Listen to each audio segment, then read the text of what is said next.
या देवी सर्वभूतेषु शक्तिरूपेण संस्थिता नमस्तस्यै नमस्तस्यै नमस्तस्यै नमो नमः।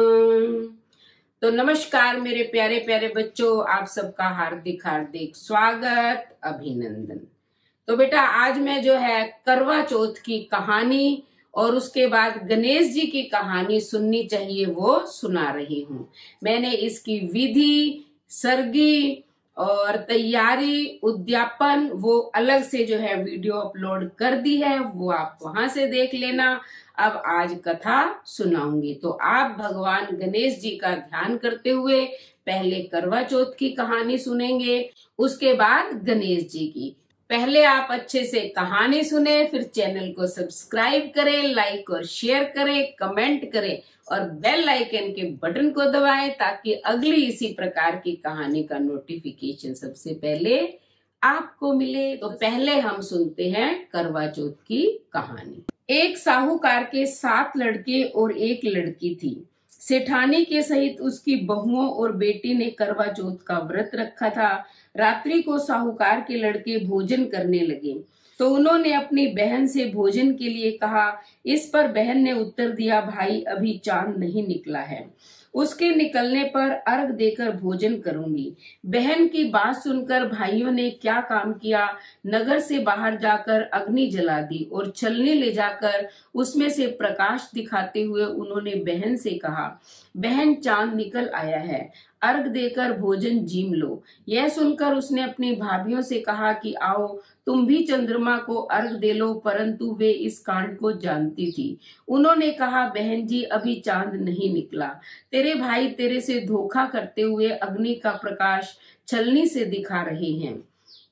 भाभियों की बात सुनकर भी उसने कुछ ध्यान नहीं दिया और भाइयों द्वारा दिखाए प्रकाश को ही अर्घ देकर भोजन कर लिया।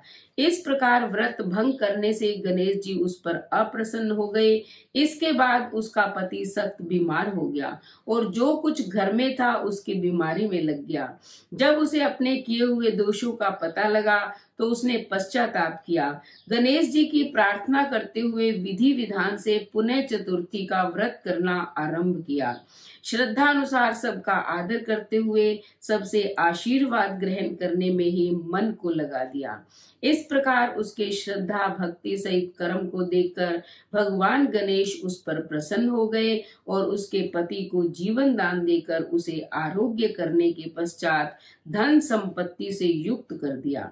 इस प्रकार जो कोई छल कपट को त्याग कर श्रद्धा भक्ति से चतुर्थी का व्रत करेंगे वे सब प्रकार से सुखी होते हुए कलेशों से मुक्त हो जाएंगे। अब हम सुनते हैं गणेश जी की कथा। एक बार एक अंधी बुढ़िया थी, उसका एक पुत्र था, बहू थी।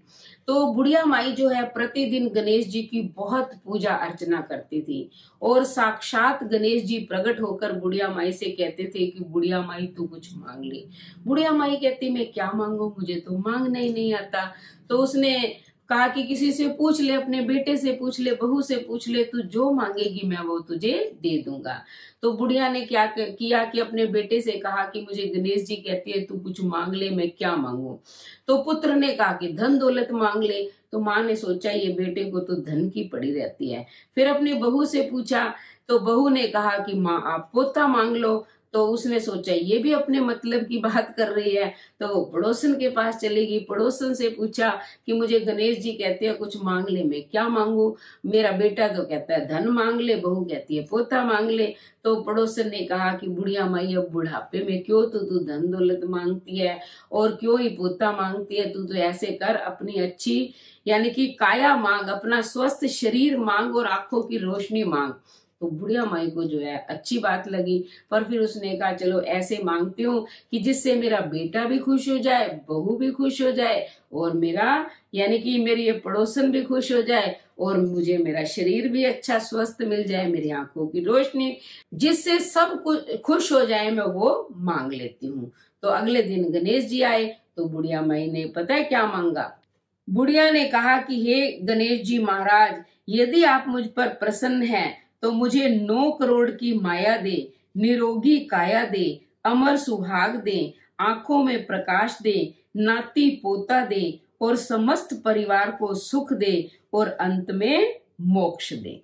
जब गणेश जी ने ये सुना तो गणेश जी ने कहा कि बुढ़िया माई, तू दिखाई तो ऐसे देती थी कि बहुत भोली भाली है, लेकिन तूने तो सब कुछ ही मांग लिया, पर जा, जो तूने मांगा है तेरा सब कुछ हो जाएगा।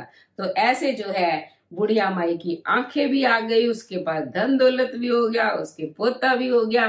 तो हे गणेश जी महाराज, जैसे आपने बुढ़िया की मनोकामना पूरी की, वैसे हम सबकी पूरी करना।